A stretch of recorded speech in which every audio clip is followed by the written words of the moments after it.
Teman-teman, pernahkah kita berpikir, apakah kita benar-benar sudah merdeka?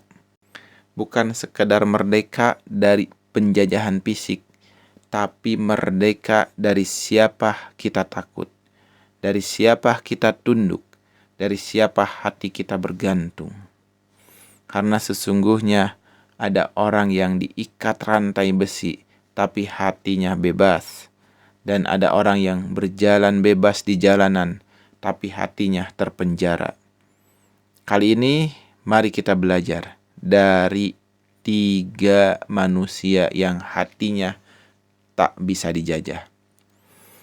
Walau tubuh mereka ditekan habis-habisan. Yang pertama adalah Nabi Ibrahim alaihissalam.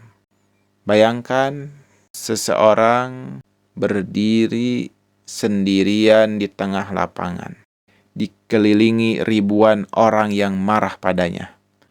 Api menyala, bukan api biasa, tapi api raksasa yang lidahnya menjilat ke langit. Panasnya terasa dari jarak ratusan meter. Itu api yang dibuat khusus untuk membakar satu orang, yakni Nabi Ibrahim alaihissalam. Kenapa beliau dibakar? Karena beliau menolak menyembah berhala. Beliau menolak tunduk pada tradisi yang bertentangan dengan kebenaran. Saat dilempar ke dalam api, beliau bisa saja ketakutan, menjerit, memohon ampun kepada manusia. Tapi beliau tidak. Hatinya hanya bergantung pada satu kalimat. Hasbunallah wa ni'mal wakil. Cukuplah Allah menjadi penolong kami. Dialah sebaik-baik pelindung. Dan api itu tidak membakarnya. Karena tubuh bisa terbakar, tapi hati yang merdeka tak bisa dijamah oleh siapapun. Kita pun akan belajar dari Nabi Yusuf alaihissalam. Lihat Nabi Yusuf, pemuda tampan, tak ada bandingannya, soleh, penuh kemuliaan. Fitnah menghancurkan namanya, intrik politik mengurungnya di penjara. Secara fisik, dia terkurung. Tidak ada kebebasan untuk berjalan. Tidak ada cahaya matahari yang bebas ia nikmati. Tapi prinsipnya, imannya, akhlaknya tidak bisa dipenjara. Saat ditawari kebebasan dengan satu syarat, ia mau kompromi dengan maksiat. Nabi Yusuf berkata, penjara lebih aku sukai daripada memenuhi ajakan mereka. Itulah jiwa yang merdeka, lebih memilih kehilangan kebebasan tubuh daripada kehilangan kebebasan hati. Kita pun akan belajar dari manusia yang paling mulia di dunia ini, yakni Rasulullah SAW.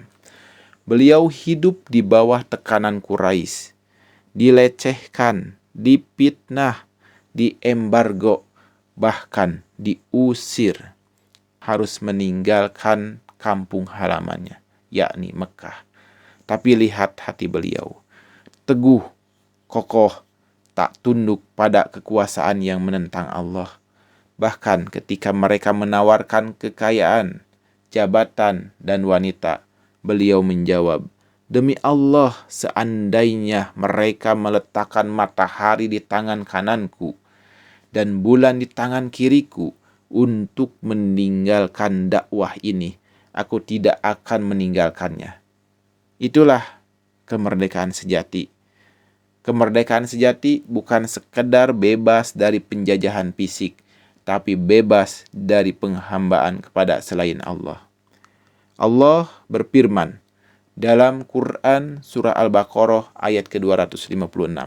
Tidak ada paksaan dalam agama.